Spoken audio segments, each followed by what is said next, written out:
बिस्मिल्लाहिर्रहमानिर्रहीम। 5वें रोज़े की इबादत पेश कर रही हूँ। उम्मीद है आप रोज़ाना हर रोज़े की इबादत उसकी नमाज़ों के औकात के साथ कर रहे होंगे। इंशाअल्लाह ताला आप कल 5वें रोज़े की इबादत भी इसी तरह से करें जिस तरतीब से आपको बताई जा रही है। फजर की नमाज के बाद अल्लाह ताला के 99 नाम अल अस्माउल हुस्ना 3 टाइम्स पढ़ें।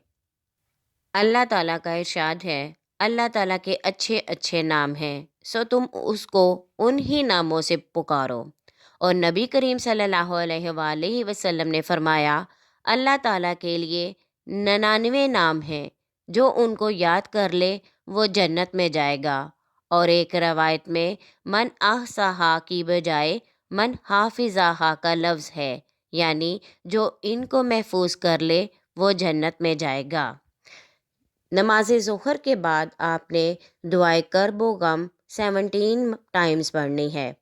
अल्लाहु अल्लाहु रब्बी ला उशरिकु बिही शैअन। बाद नमाज असर आपने सूरह मुल्क 2 टाइम्स पढ़नी है।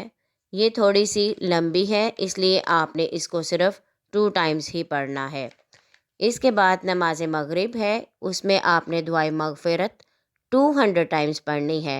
अस्तगफिरुल्लाहल्लज़ी ला इलाहा इल्ला हुवल हय्युल क़य्यूम व अतूबु इलैहि।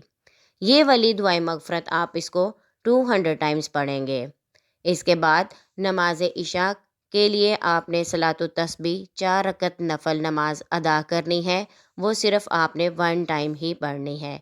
सलातुत तस्बीह का तरीका पीछे ऑडियो में आपको दिया जा चुका है, आप उसको दोबारा से देख सकते हैं। शुक्रिया।